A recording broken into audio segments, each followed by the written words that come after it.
1932, Korea was abuzz with news of a woman's return.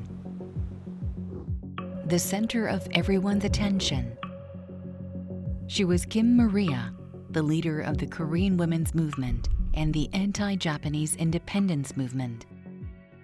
Her comeback brought a glimmer of hope to the diminishing desires for independence. A woman whom Japan feared for her resilience in enduring harsh torture and her unwavering commitment to independence at home and abroad. Let's follow in the footsteps of Kim Maria, the revolutionary woman from Korea. The March 1st independence movement in 1919, the highlight of the history of the Korean independence movement. However, were you aware that there was a first declaration of independence during the anti-Japanese struggle before that? February 8, 1919. In the heart of Japan, Korean students studying there read the first Declaration of Independence and cheered. One of them was a young woman named Kim Maria. Her firm belief in her own national identity, which prompted her to wear a hanbok while studying in Japan, eventually inspired her participation in the independence movement. Her mission was to deliver the Declaration of Independence to Korea. Instead of a man closely monitored by the Japanese authorities, she successfully brought the Declaration of Independence into Korea, hidden in her kimono, and spread it throughout the country. This action served as a trigger for the March 1st independence movement. What's important to note is that women were placed at the forefront of society. Her next move was to organize the Korean Patriotic Women's Association, a secret group for women. She quickly recruited over 2,000 members and established 15 branches nationwide and abroad. They successfully raised military funds and transferred them to the provisional government. This truly showed the strength of women in Korea. However, as a result of her colleagues' betrayal, Kim Maria was captured by the Japanese and faced a tragic fate.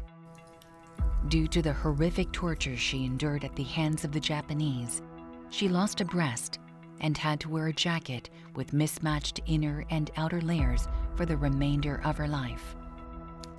Furthermore, she had to undergo significant surgery because of the serious consequences of the torture. One day, out of nowhere, she disappeared. What happened?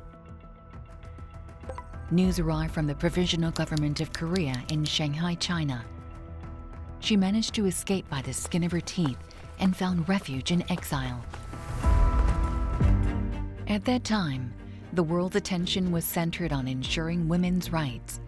The Provisional Government of the Republic of Korea declared in its Provisional Charter that the people are the true owners of the state, emphasizing gender equality and the right to vote for women.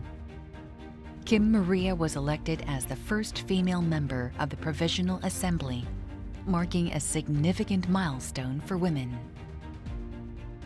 Believing that education was crucial for achieving independence, she traveled to the United States to pursue studies in 1923.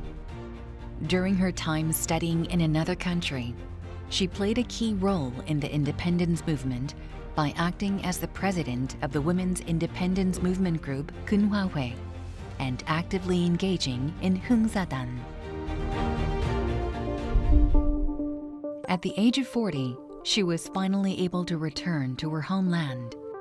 Kim Maria, who persistently declined to take on a Japanese name and refused the mandatory visits to the shrine, was unable to overcome the lingering effects of the torture that had haunted her throughout her life, and ultimately passed away, becoming a handful of ashes. All she left behind was an old spoon and a pair of chopsticks. Even though she was the most prominent new woman of her era, she chose to sacrifice a bright future in order to fully commit herself to the independence movement. on November 17, the day of patriotic martyrs. Let's take a moment to reflect. What was the significance of homeland to Kim Maria?